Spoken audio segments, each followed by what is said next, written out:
Hello students. मैं आप सभी को सबसे पहले नमस्कार करना चाहूँगा। देखिए, आज का जो वीडियो लेक्चर है वो हम लोग इस चीज़ को लेकर आए हैं। बहुत सारे छात्रों की डिमांड भी थी, तो इसलिए हम लोग ने एक बैच शुरू किया है जिसमें हम लोग डेली 4 क्वेश्चन देंगे।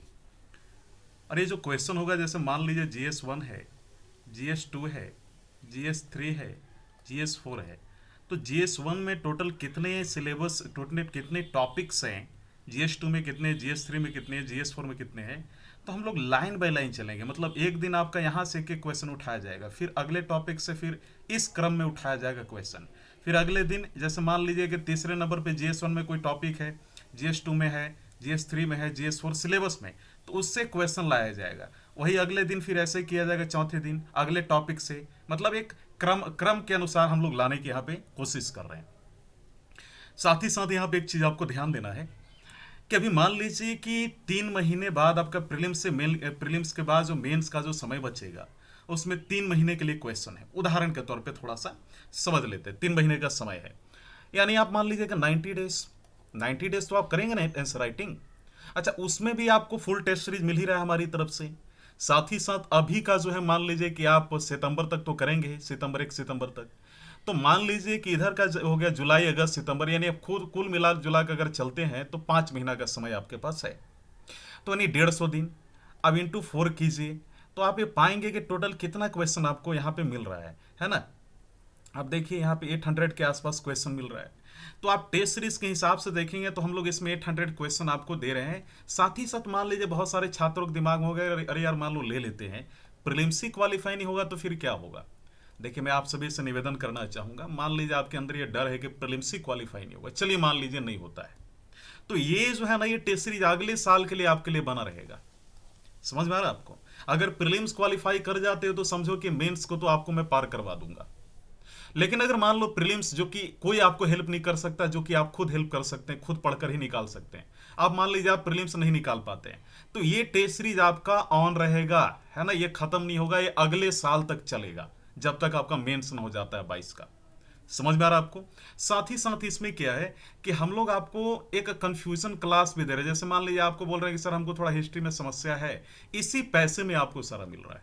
समझ में आ रहा है आपको, इसी में मिल रहा है। और साथ ही साथ आपको क्या है कि आपको हमारी नोट्स भी मिल रही है। यानी आपको प्रीलिम्स को तो पढ़ना है, लेकिन मेंस के लिए आपको कहीं से नोट्स नहीं लेने की जरूरत है ना। हम लोग अपनी जो मेंस की जो नोट्स की जो क्वालिटी, हमारे छात्रों से भी आप पूछ सकते हैं, बहुत बढ़िया क्वालिटी का हमने डाला है ईच एंड एवरी टॉपिक को। मतलब एक नया बच्चा भी अगर पढ़े तो काफी अच्छा उससे कर सकता है। ठीक है। तो हमारा उद्देश्य है कि आप अपने माता पिता के सपने को पूरा करें। और जिस दिन आप इमेजिन करोगे, जिस दिन क्वालिफाई करेंगे, उस दिन आपके माता पिता के चेहरे पे किस प्रकार की खुशी होगी। दुनिया में कोई खुश नहीं होगा आपके माता पिता के अलावा और आपके फैमिली के अलावा। तो उस खुशी के लिए आपको जो है इस प्रकार की इनिशिएटिव से जुड़ना चाहिए, ताकि आप अपने आप को संवार सकें। राइट। देखिए, हम लोग यहाँ पे पैसा कमाने के लिए नहीं यहाँ पे आ रहे हैं, ठीक है। इतने कम में हम लोगों ने इतना फी इसलिए कम रखा है। अब इतने में देखो, इतनी ज्यादा फैसिलिटीज हम लोग दे रहे हैं। हम लोग मेहनत कर रहे हैं, हम लोग अभी पैसा कमाने पे फोकस ही नहीं कर रहे हैं, हम लोग को कमाना भी नहीं है। आप सभी का अगर प्यार मिले वही काफी है ना। मुझे जिस प्रकार से बच्चों का फीडबैक आ रहा है उससे मैं बहुत ज़्यादा खुश हूँ कि हमारे यहाँ कोर्स लेकर वो खुश हैं। देखिए, आगे के बातों पे हम लोग चर्चा करेंगे, लेकिन आज का जो हमारा टॉपिक है वो ये है कि हम लोग कुछ क्वेश्चन पे हम लोग डिस्कशन करेंगे, जो कि हमारे जो कुछ छात्र हैं जिन्होंने ये कोर्स लिया है टेस्ट सीरीज का, उन्होंने कुछ आंसर लेकर भेजा है। उन सभी मुद्दों पर हम लोग चर्चा करेंगे। जैसा कि आप स्क्रीन पे देख सकते हैं कि पहला क्वेश्चन है कि दो विश्व युद्धों में जर्मनी को किस हद तक, यानी दो विश्व युद्धों में जर्मनी को किस हद तक जिम्मेदार ठहराया जा सकता है, आलोचनात्मक परीक्षण करें। तो हम ये कह सकते हैं कि क्वेश्चन अपने आप में बहुत इंपॉर्टेंट है और वर्ल्ड हिस्ट्री से क्वेश्चन है। किससे है? वर्ल्ड हिस्ट्री से क्वेश्चन है।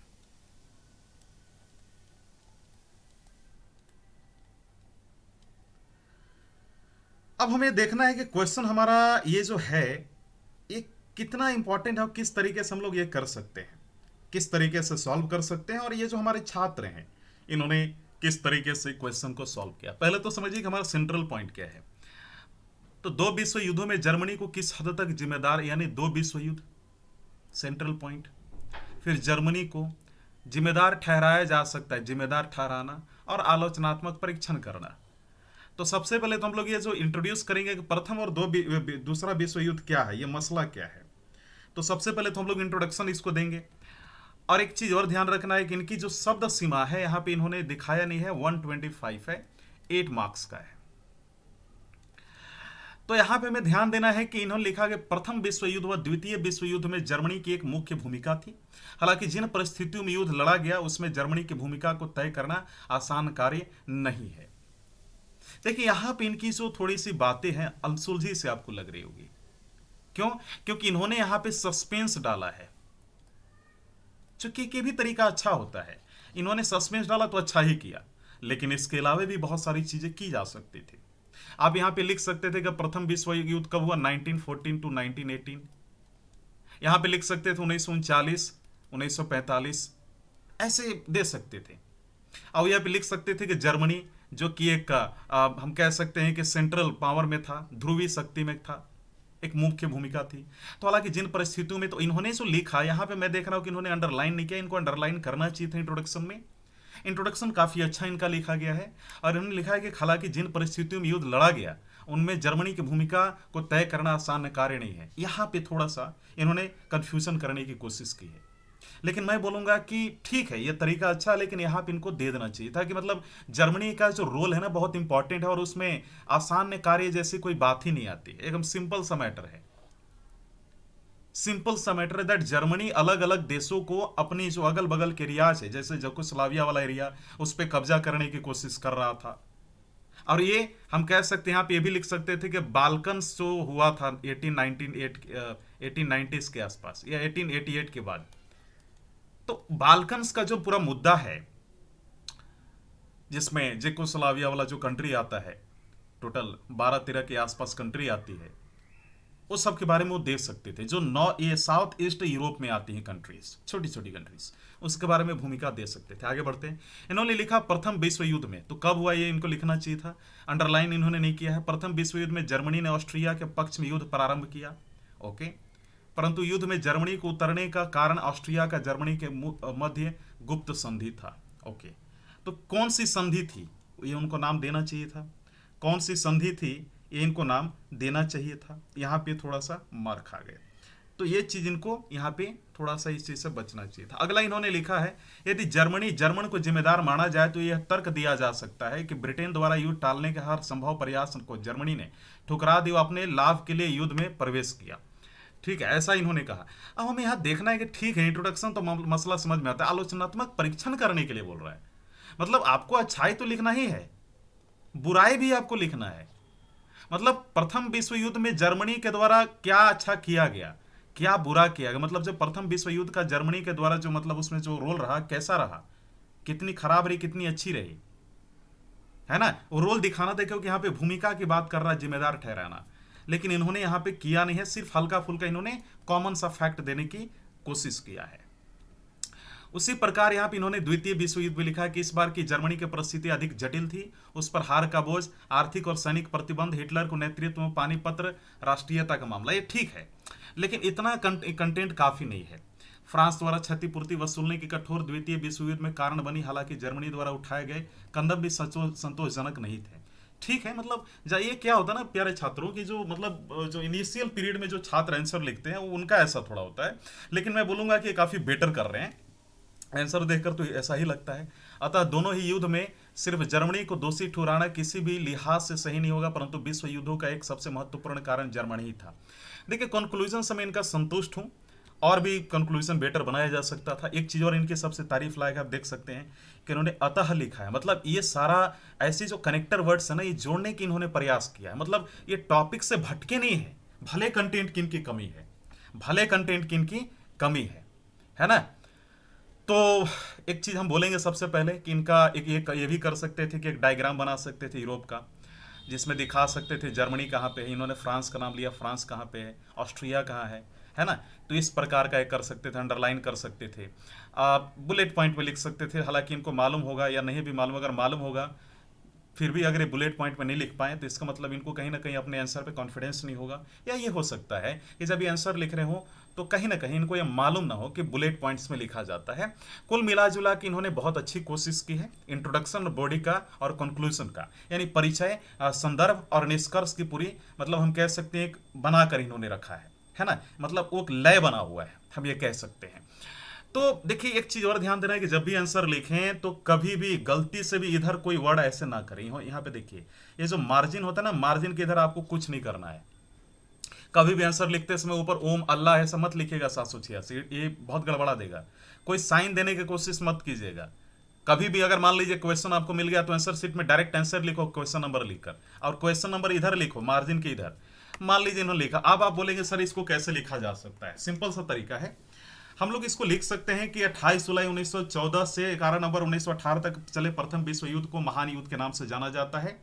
साथ ही और हम अगर द्वितीय विश्व फिर लिखेंगे और लिख सकते हैं वहां पे कि द्वितीय विश्व युद्ध वर्ष 1939-45 के बीच होने वाला एक सशस्त्र विश्वव्यापी संघर्ष था, जिसमें जर्मनी दोनों युद्धों में काफी महत्वपूर्ण भूमिका निभाया था, एक सेंट्रल पावर के तौर पे। हिंदी में भी सेंट्रल लिख सकते थे, ठीक है। तो ये लिख दिया अब इन्होंने। अब यहाँ पे इनको लिखना चाहिए था प्रथम विश्व युद्ध में, है ना, ऐसे लिखकर इनको यहाँ पे लिखना चाहिए था प्रथम विश्व युद्ध में जर्मनी की भूमिका। यहाँ पे लिख सकते थे अच्छाइयाँ बुराइयाँ, या फिर वो लिख सकते थे कि भूमिका के तौर पर अच्छाइयाँ, मतलब भूमिका के तौर पे, या फिर हम कह सकते हैं परिणाम के तौर पे अच्छे रिजल्ट अच्छे, या फिर हम कह सकते ये लिख सकते थे कि किस प्रकार से जर्मनी ने प्रथम विश्व युद्ध से अपने और पूरे विश्व के लिए फायदा पहुंचाया। फिर इसके बाद कुछ पॉइंट लिख सकते थे, है ना। इसके बाद नीचे लिख सकते थे कि मतलब किस तरीके से जर्मनी का जो रोल था प्रथम विश्व युद्ध में, किस तरीके से पूरे विश्व के लिए खतरा साबित हुआ। वही चीज सेकेंड वर्ल्ड वॉर में भी कर सकते थे, द्वितीय विश्व युद्ध में, तो इसमें भी वो कर सकते थे, सिंपल सा चीज। तो कुल मिला जुला के हम कहेंगे कि इनको आंसर को थोड़ा सा अच्छा क्वालिटी में लाना होगा। और अगर आप बोलेंगे कि सर इनको कितना मार्क्स देंगे, इनकी वर्ड लिमिट अच्छी है। मैं यहाँ पे चूंकि इनका क्वेश्चन पहले भी मतलब मैं यहाँ पे पहली बार आपके सामने देख रहा हूँ, लेकिन चूंकि क्वेश्चन में लगातार चेक करते आ रहा हूँ तो एक आदत सी पड़ जाती है। तो इनकी वर्ड लिमिट मुझे अच्छी लगी। वर्ड लिमिट इनकी 130 के करीब है, मुझे लगता है 120 से 130 के बीच में होगा। चूंकि 10-20 ऊपर नीचे होता है तो कोई बड़ी इशू नहीं होती है। अब हम लोग आगे बढ़ते हैं कि औद्योगिक क्रांति। अब अगला क्वेश्चन देख सकते हैं, ठीक है, बहुत अच्छी क्वेश्चन है और ये बहुत इंपॉर्टेंट क्वेश्चन है। वर्ल्ड हिस्ट्री सेकेंड कि औद्योगिक क्रांति सर्वप्रथम इंग्लैंड में ही क्यों हुई और औद्योगिक क्रांति के दौरान वहां के लोगों के जीवन की गुणवत्ता पर चर्चा कीजिए। क्वेश्चन समझ रहे हैं आप क्या है क्वेश्चन? या चर्चा करने के लिए बोल रहा है, मतलब डिस्कस कीजिए, ठीक है, इंग्लिश में जिसे हम लोग कहते हैं। तो बहुत इंपॉर्टेंट पॉइंट, क्वेश्चन पे ध्यान दिया जाए, क्वेश्चन पे ध्यान दिया जाए। क्वेश्चन फिर से यहां देखिए कि पहले तो यहां पे इनको ये नहीं करना चाहिए था, इधर लिखना चाहिए था औद्योगिक क्रांति। तो यहां पे आप देखिए कि क्वेश्चन क्या यहां पे बोल रहा है कि औद्योगिक क्रांति की सर्वप्रथम इंग्लैंड में, ठीक है, क्यों हुई और औद्योगिक क्रांति के दौरान वहां के लोगों की जीवन की गुणवत्ता पर चर्चा कीजिए। तो टोटल 4 पॉइंट मुझे नजर आ रहा है। तो सबसे पहले तो मैं यहां पे शुरू करूंगा कि औद्योगिक क्रांति के सर्वप्रथम इंग्लैंड है ना, यानी औद्योगिक क्रांति की शुरुआत के बारे में बताते हुए आपको प्रारंभ करना है। अब औद्योगिक क्रांति की शुरुआत के बारे में बताना है। इन्होंने क्या लिखा है कि इंग्लैंड में औद्योगिक क्रांति का प्रारंभ 1730 से 1740 मतलब के आसपास माना जाता है। औद्योगिक क्रांति से संदर्भ उद्योग की दशा में अमूल चूल परिवर्तन से है।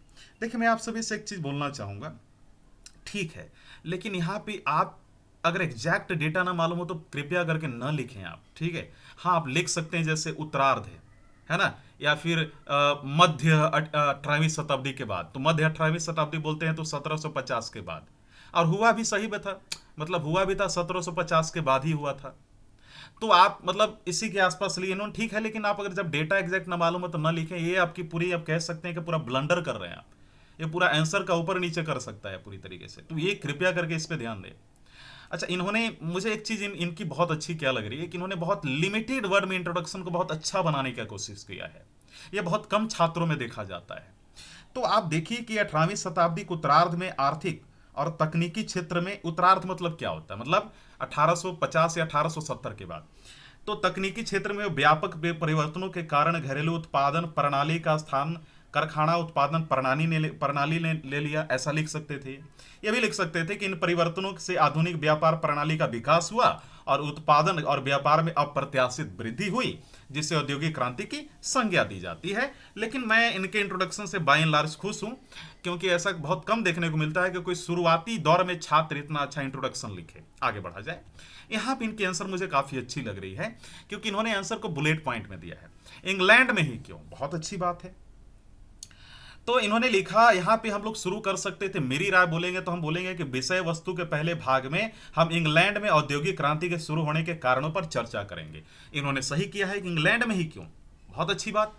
तो इन्होंने अंडरलाइन नहीं किया, ये सिर्फ मामला गड़बड़ा दिया। ये इनको करना चाहिए था, मैप बना देना चाहिए था, इन्होंने नहीं किया कि इंग्लैंड कहाँ पे है। इससे हम छोटी छोटी चीज़ें करके आधा या हम कह सकते हैं हाफ मार्क्स हम अच्छा ले सकते हैं। अगर अंडरलाइन इस सब पे ध्यान दिया जाए प्रेजेंटेशन पे, तो 1.5-2 नंबर बढ़ाया जा सकता है। इस पे ध्यान दिया जाए तो औद्योगिक क्रांति यानी उद्योग का क्या सिंबल होता है, आप वो दे सकते हैं यहाँ पे पिक्चर में। तो इन्होंने लिखा 18वीं शताब्दी। अब ठीक है, अब क्यों इंग्लैंड में ही क्यों, इन्होंने लिखा है कि निम्न परिस्थितियों ने इंग्लैंड में औद्योगिक क्रांति को जन्म दिया। ठीक है, कौन सा? इंग्लैंड को उपनिवेश और यह कच्चे माल का स्रोत थे, वह तैयार माल के लिए बाजार थी। राजनीति के संसदीय प्रणाली, राजनीतिक स्थिरता, इंग्लैंड में कच्चे माल प्रचुर भंडार, बहुत अच्छी बात है। लोहा और कोयला का प्रचुर भंडार, नौसैनिक शक्ति, और कह सकते हैं कि तकनीक में सुधार, उदारवाद, भाप का इंजन, स्पिनिंग जैसी आदि। तो इनको थोड़ा सा, इनका राइटिंग मुझे थोड़ा इंप्रेसिव लग रहा है, प्रेजेंटेशन बेस्ट है, लेकिन ये वाला जो सिस्टम है ना, इधर इनको नहीं करना चाहिए था, इधर इनको करना चाहिए था। तो अगर आप मुझसे बोलेंगे तो बहुत अच्छा इन्होंने आंसर लिखा, बहुत काबिले तारीफ है। मुझे लगता है कि इनको इसमें नॉलेज है, लेकिन इनको ये पता नहीं है कि आंसर कैसे लिखना है, क्योंकि आंसर मुझे बहुत अच्छा इसमें लग रहा है इनका। अच्छा, इनमें क्या, इन्होंने क्या लिखा है, जीवन में सुधार। एक चीज और किया, क्योंकि आप देखिए क्वेश्चन में क्या डिमांड किया गया था। क्वेश्चन में डिमांड किया गया था कि भाई जीवन की गुणवत्ता, क्योंकि पहले में तो इन्होंने औद्योगिक क्रांति को एक्सप्लेन किया, इंग्लैंड में ही क्यों ये इन्होंने एक्सप्लेन किया बॉडी के पहले भाग में। अब बॉडी के दूसरे भाग में ये बता रहे हैं कि जीवन की गुणवत्ता। समझ में आ रहा आपको? देखिए यहाँ इन्होंने क्या किया, जीवन में गुणवत्ता या जीवन में सुधार। तो पहले सामाजिक स्तर पर इन्होंने बताया कि जीवन स्तर का ऊपर उठा, महिलाओं की स्थिति में सुधार। तो ये नीचे करके ना, यहाँ पे ऐसे ऐसे 1-2 करके ऐसे लिख सकते थे, महिलाओं की स्थिति में सुधार। यहाँ पे भी इनकी गड़बड़ियाँ हैं, ये चीज़ इनको नहीं करना चाहिए। समाज का वर्गीकरण, श्रमिक और पूंजीपति, बेहतर स्वास्थ्य सुविधाएं, बहुत अच्छी बात, इंप्रेसिव आंसर है। राजनीतिक, फिर यहाँ पे वही गलती, औद्योगिक क्रांति का परिणाम यह हुआ कि इंग्लैंड में श्रमिक संगठन बने, और एक ऐसे कर देना चाहिए था। दूसरा में लिखना चाहिए श्रमिकों को मताधिकार प्राप्त हुआ। तीसरा, महिलाओं को भी मताधिकार प्राप्त हुआ। तो ऐसे ना, मतलब आपको समझ में आ रहा है कि खुश हो जाता वो एग्जामिनर। ठीक है, तो आर्थिक, तो जन सामान्य की आर्थिक स्थिति में सुधार हुआ, पहला। प्रति व्यक्ति आय बढ़ी, दूसरा। तीसरा, बेहतर अवसंरचना में व्यापार में बढ़ोतरी, ये भी इनकी बहुत अच्छी बात है। अब इन्होंने देखिए कि लास्ट में, मतलब आप देखिए कि इन्होंने क्या किया है कि जोड़ दिया है, कनेक्ट कर दिया है। कनेक्शन मतलब आप कह सकते हैं कि ऐसा लगा ही नहीं कि मैं टॉपिक से भटका हूं, और ना ही वो भटके हैं। मुझे ऐसा लगा ही नहीं कि बंदा टॉपिक से, जिनका भी कॉपी, वो भटके हैं। बहुत अच्छा आंसर। अब इन्होंने क्या किया है, यहाँ पे लिखा है कि परिणाम स्वरूप, बहुत अच्छी बात है, औद्योगिक क्रांति ने इंग्लैंड से सामान्य वर्ग से लेकर पूंजीपतियों को प्रभावित किया, बहुत अच्छी बात। कुछ नकारात्मक प्रभाव के साथ साथ कई सकारात्मक प्रभाव पड़े। तो ये मुझे लग रहा है कि एक नपा तौला सा एक कंक्लूजन इन्होंने दिया है। कह सकते हैं कि ये निष्कर्ष में ये भी लिख सकते थे कि उपरोक्त कारकों के प्रावधान के तहत औद्योगिक क्रांति की तुलना में वर्तमान भारत के औद्योगिकरण में लोगों की जीवन गुणवत्ता की बेहतर बनाने का प्रयास किया जा रहा है, जो औद्योगिक क्रांति के समय ब्रिटेन के लोगों के लिए उपलब्ध नहीं था। मतलब ये इन्होंने, मुझे अच्छा लगा कि इन्होंने ऐसा लिखा। या फिर ये भी लिख सकते थे कि अनुकूल राजनीतिक वातावरण, परिणाम स्वरूप अनुकूल राजनीतिक वातावरण व्यापार नीतियों से संबंधित कारण अन्य देशों में भी उपलब्ध थे, परंतु इंग्लैंड में ही औद्योगिक क्रांति होने का मुख्य कारण वहां पर तकनीकों व नवीन व्यापार प्रणालियों को मध्यम वर्ग द्वारा आत्मसात करना था, जिसमें सरकार की भूमिका भी सहायक रही। वहीं फ्रांस जैसे देशों में सरकारी नियंत्रण ने औद्योगिक क्रांति की सफलता को बाधित किया। तो मतलब ठीक है आंसर। आप अगर मुझे बोलेंगे कि सर अच्छा, इनका वर्ड लिमिट भी मुझे अच्छा लगा, क्योंकि 125 का था, 135 में गिनते आ रहा था, 135 इनका टोटल वर्ड है। अब गिन लीजिएगा, वैसे ये मतलब इसके आसपास ऊपर नीचे होगा। अब इनको बोलेंगे सर आप 8 में से कितना मार्क्स देंगे, तो ऑफकोर्स मैं इनको देना चाहूंगा यहाँ पे एकदम 3.5 मार्क देना चाहूंगा, क्योंकि देखिए 8 मार्क्स है ना, जब 4 या 5 मिले तो समझिए कि टॉपर्स के मार्क्स होते हैं। अब इनमें इनको क्यों मैंने नंबर काटा, पहला है कि इनके कंटेंट की कमी, और कंटेंट देना चाहिए था। थोड़ा सा डायग्राम फ्लो चार्ट वगैरह होना चाहिए था, प्रेजेंटेशन हम कह सकते हैं, अंडरलाइन वगैरह ये सब होता तो शायद ये 4 या 4.5 पहुंच सकते थे। अब इनको मैं बोलूंगा कि अगर ऐसे ही मेहनत करते रहे, सही दिशा में बढ़ रहे हैं, बस इनको मालूम चल जाए थोड़ा सा एक तरीका कि कैसे आंसर लिखना है, तो बस इनका सारा मामला सुलझ जाएगा। मैं आप सभी से निवेदन करूंगा कि आप लोग बेफिक्र रहिए, आप लोग का भी आंसर ऐसा हो सकता है। चलिए आगे बढ़ते हैं। अगली इनकी जो क्वेश्चन है ध्यान से देख लीजिए, बहुत इंपॉर्टेंट क्वेश्चन। मैं मानता हूं कि ऐसा क्वेश्चन आप सभी भी जो है आप लोग लिखिए और फिर मिलाइए कि आपका आंसर क्या है। आप घर पे क्वेश्चन थोड़ा उतार लीजिए कॉपी में और फिर लिख कर, और मैं जो बोल रहा हूँ वीडियो में उसको आप मिला के देखिए कि क्या आपकी सही हो रही है कि नहीं हो रही है। अगला, भारत की विविधता के संदर्भ में ये कहा जा सकता है कि क्षेत्र राज्यों के बजाय सांस्कृतिक इकाइयां बनाते हैं। तो मतलब ये जो चीज़ है ना, ये मुझे थोड़ा सा, इसमें मैं बोलूँगा ये भी 125 वर्ड का है और मतलब ये भी 8 मार्क्स का है, तो 125 मार्क्स का एक क्वेश्चन है, सॉरी वर्ड का, और 8 मार्क्स का क्वेश्चन है।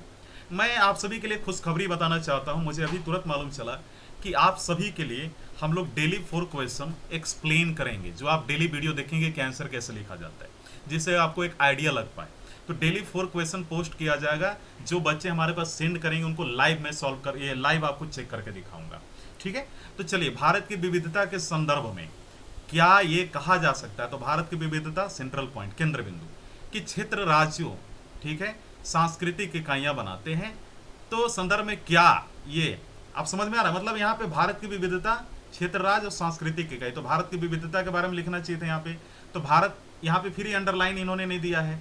अब इंडिया का मैप पे बना देते तो और अच्छी बात थी इनकी। तो ये 2 चीज़ की कमी है, प्रेजेंटेशन की कमी है। तो भारत विविधताओं का देश है, बहुत अच्छी बात, न सिर्फ सामाजिक सांस्कृतिक बल्कि आर्थिक भी, है ना।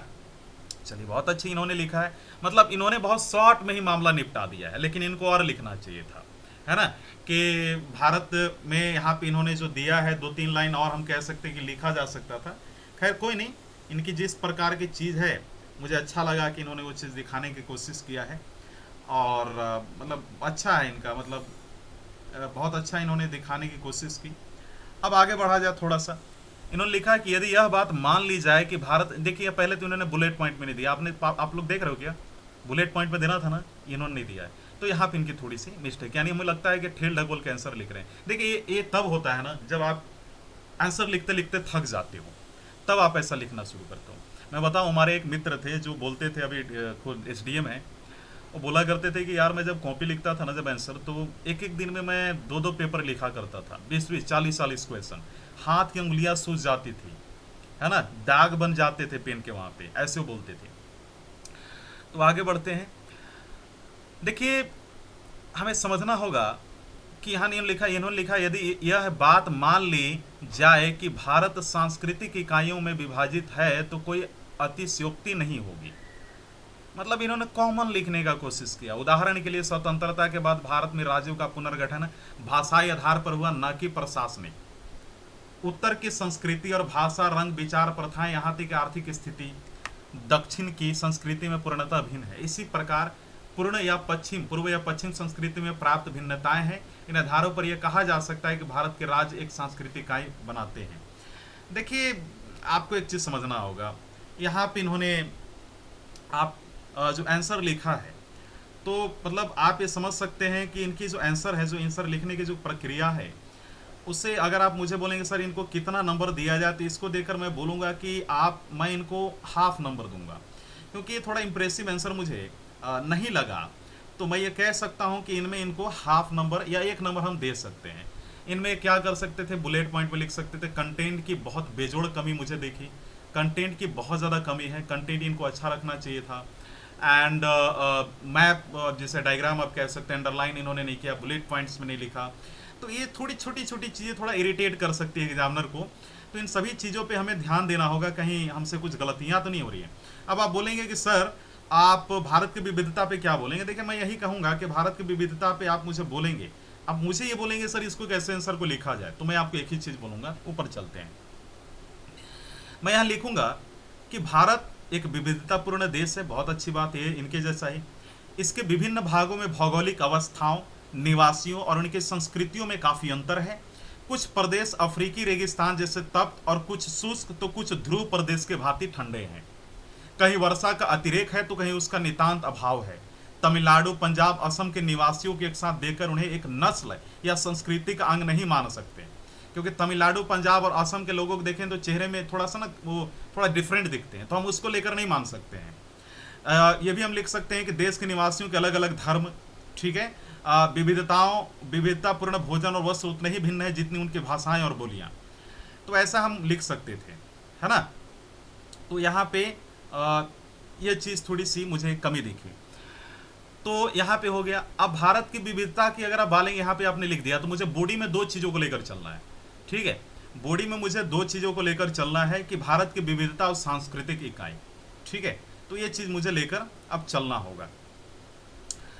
तो देखिए, भारत में सांस्कृतिक, पहले तो आप यहाँ पे लिखेंगे कि भारत की जो विविधता है, बॉडी में एक पैराग्राफ चेंज करके आप लिखते हैं यहाँ पे भारत के विविधता के बारे में थोड़ा डिटेल में क्या लिखा जाता, मैं अभी तुरंत बता रहा हूं। यहां लिख सकते थे कि विविधता पर विविधता में एकता, ऐसे करके लिखा जा सकता था, या और भी कुछ चीजें लिखी जा सकती थी, लेकिन एक कॉमन सा मैं पॉइंट बता रहा हूं जिसमें लिख सकते थे एक थोड़ा सा कोटेशन, या फिर सबसे ऊपर में ये कोटेशन लिख सकते थे क्योंकि बहुत सेंसिटिव टॉपिक है। यहाँ पे लिख सकते थे कि हिंद देश के निवासी सभी जन एक हैं। ध्यान से सुनिएगा, हिंद देश के निवासी सभी जन एक हैं, रंग रूप भेष भाषा चाहे अनेक है। तो इससे तो इनका पहले एग्जामिनर खुश हो जाता। अब ये लिखने के बाद यहाँ पे इनको लिखना चाहिए था कि भारत को भौगोलिक दृष्टिकोण से, भारत में विविधताएं लेकर इनको लिखना चाहिए था कि भाई भारत विविधता में एकता का देश है। यहाँ हिंदू, मुस्लिम, सिख, ईसाई, पारसी आदि अलग अलग धर्मों को मानने वाले लोग निवास करते हैं। यानी कि भाषा, रहन सहन, रीति रिवाज, आचार विचार, व्यवहार, धर्म तथा आदर्श ने एक दूसरे से अलग करते हैं। इसके बावजूद भारत के लोगों में एकता देखने को मिलती है। अब एक पॉइंट, अब दूसरा पॉइंट ये लिख सकते थे यहाँ पे कि भारत में सदैव अनेक राज्य विद्यमान रहे हैं, परंतु भारत के सभी महत्वाकांक्षी सम्राटों का ध्येय संपूर्ण भारत पर अपना एक छत्र साम्राज्य स्थापित करने का रहा है, और एवं इसी ध्येय से राजसूय, वाजपेयी, अश्वमेध आदि यज्ञ किए जाते थे, और सम्राट स्वयं को राजाधिराज व चक्रवर्ती आदि उपाधियों से विभूषित कर इस अनुभूति को व्यक्त करते थे। वास्तव में भारत का विस्तृत भूखंड राजनीतिक तौर पर एक है। ऐसे लिखा जा सकता था, जिससे थोड़ा सा आंसर और अच्छा लिखता, और बीच में थोड़ा सा कोटेशन डाला जा सकता था। लास्ट में मैं बात कर रहा हूँ, मतलब कंक्लूजन में लिखा जा सकता था कि महात्मा गांधी ने कहा था कि जब तक हम एकता के सूत्र में बंधे हैं तब तक मजबूत हैं, और जब तक खंडित हैं तब तक कमजोर हैं। ऐसे लिख सकते थे, तो हम कह सकते थे इससे और थोड़ा अच्छा लिखता होता। फिर इसके बाद बॉडी में, ये तो मैं कंक्लूजन में पहुंच गया, लेकिन बॉडी में हम लोग भारत में विविधता के बाद दूसरा बॉडी में पॉइंट क्या लिख सकते थे, भारत की सांस्कृतिक एकता। हम ये लिख सकते थे कि भौगोलिक दृष्टि से भारत एक संगठित इकाई के समान है। भारत के आकार और क्षेत्रफल को देखते हुए कहा जाता है यह एक देश की अपेक्षा एक द्वीप लगता है। वह यूरोप जितना विस्तृत है, उसका क्षेत्रफल ग्रेट ब्रिटेन से 20 गुना अधिक है। अपनी विविध भौतिक विशेषताओं और सामाजिक परिस्थितियों के कारण भारत एक छोटे विश्व के समान है। सामान्य तौर पर अवलोकन करने वाले विचारक भारतीय संस्कृति विविधता को संदेह की दृष्टि से देखते हैं। इस तरीके की चीजें डाली जा सकती थी, मतलब ऐसा नहीं है कि, और आप लास्ट में कंक्लूजन भी लिख सकते थे कि हमारी संस्कृति एकता के अन्य उदाहरण दक्षिण भारत के मंदिर खजुराहो, अजंता और एलोरा के गुफा में है। इस प्रकार की चीजें डाली जा सकती थी। तो मतलब आंसर को थोड़ा ना मतलब व्यापक लिखा जा सकता था, ठीक है। अब यहाँ पे देखिए कि एक हमारे जो छात्र हैं उनका एक एथिक्स का आंसर है, उस पर चर्चा किया जाए। उन्होंने लिखा है, what are the fundamentals of principles of public life, illustrate any three of this in the you can say mid of suitable example, mids of suitable example. अब ये जो क्वेश्चन है बहुत इंपॉर्टेंट क्वेश्चन है। क्यों? क्योंकि यहाँ पे हम लोग थोड़ा सा नोलन कमिटी की बात करेंगे। अब थोड़ा सा हम लोग इसके बारे में समझते हैं कि आंसर को लिखा कैसे जाए। ध्यान से देखिएगा, all ethics are values but all values are not ethics. बहुत अच्छी बात इन्होंने लिखी, बहुत अच्छी बात, लेकिन प्रॉब्लम क्या हो गया, that he had not written कि भाई यहाँ पे किस स्कॉलर ने यह बात बोली है। यहाँ मामला गड़बड़ा जाता, तो लिखना होगा आपको, है ना, ये लिखना होगा आपको। तो यहाँ पे इंट्रोडक्शन इन्होंने शुरू किया कि when we come in the ambit of public life where we have to serve the common masses and also work for their betterment, maintaining the dignity of our position. At that time we are many times faced with a dilemma. This is that is where ethics has to play an important role. बहुत लंबा हो गया, इतना नहीं लिखना था, 125 word का ही था। देखिए मैं अभी 125 वर्ड का ही सिर्फ आंसर चेक कर रहा हूँ। तो यहाँ पे लिख सकते थे कि एज अ पब्लिक रिप्रेजेंटेटिव और ऑफिशियल, क्योंकि यहाँ पे देखिए यहाँ पे क्वेश्चन का डिमांड क्या है, that fundamental principle of public life की बात कर रहा है, क्या होता है। तो पहले तो आप डिफाइन कीजिए कि पब्लिक लाइफ क्या है, मतलब आपको थोड़ा बताना होगा fundamental principle of public life क्या है। इसके बाद बॉडी में आपको तीन आपको मतलब कितने ये होते हैं fundamental principle of public life के, कितने फंडामेंटल्स होते हैं वो दिखाना होगा। एंड इसके बाद आपको क्या करना होगा वहाँ पे कि हम ये कह सकते हैं कि आप यहाँ पे दिखा सकते थे कि वन सेकेंड, हाँ, कि भाई उनमें से कोई 3 एग्जाम्पल लेके यहाँ पे एक्सप्लेन कर देते हैं। लेकिन यहाँ पे उन्होंने ऐसा नहीं, चूँकि हम लोग अभी इंट्रोडक्शन में तो आगे नहीं बढ़ेंगे। इंट्रोडक्शन में लिख सकते थे कि एज अ पब्लिक रिप्रेजेंटेटिव और official there are certain qualities and traits that needs to be cultivated by an individual. So for these qualities to develop certain principle have to be followed. ऐसा लिख सकते थे। तो कौन कौन सा principal, तो बॉडी में लिख, देखिए इन्होंने भी अंडरलाइन नहीं किया, अंडरलाइन करना चाहिए था।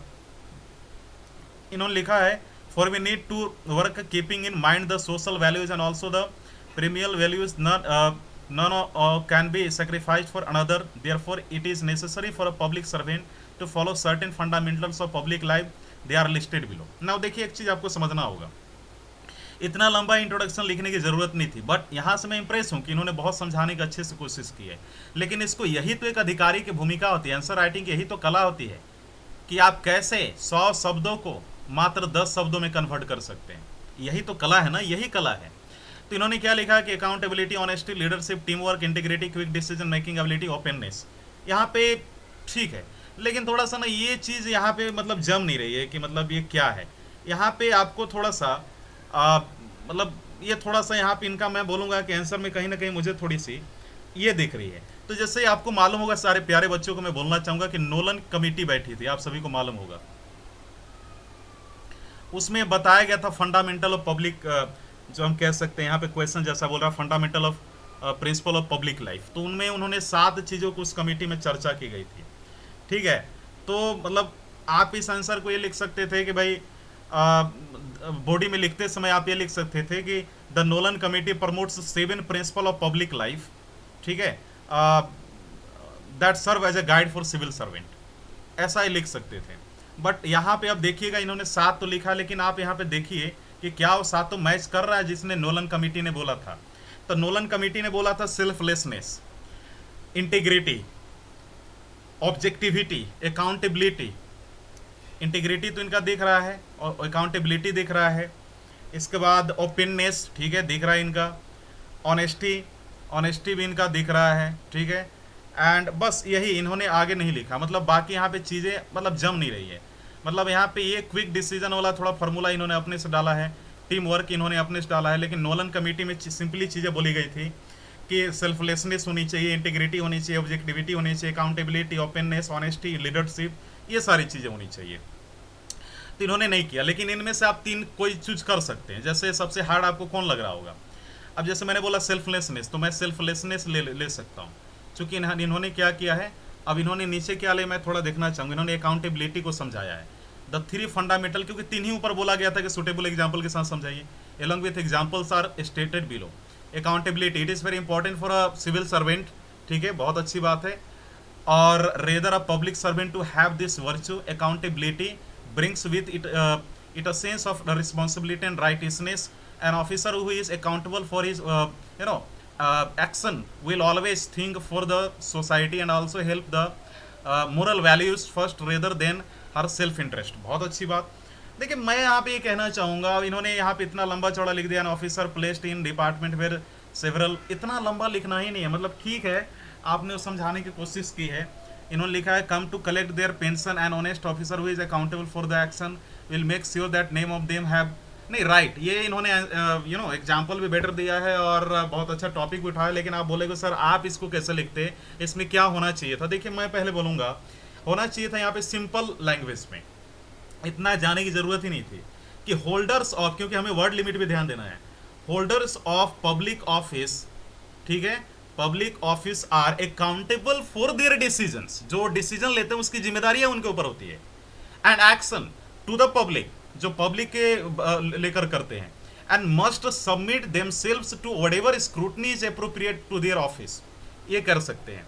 ये ऐसा इन्होंने यहाँ लिख सकते थे, बस सिंपल, यहाँ पे इतना लंबा चौड़ा लिखने की जरूरत नहीं थी, 2 लाइन में कंप्लीट हो जाता। हाँ एग्जाम्पल एक इनको दे देना चाहिए था, एग्जाम्पल इन्होंने दिया ठीक है, लेकिन 2 एग्जाम्पल देने की जरूरत नहीं थी। अगला है ऑनेस्टी पे इन्होंने चर्चा किया है, ठीक है, तो talking about honesty, it is quality that not only a public servant should have it but it must be intrinsic with a persons character. बहुत अच्छी बात।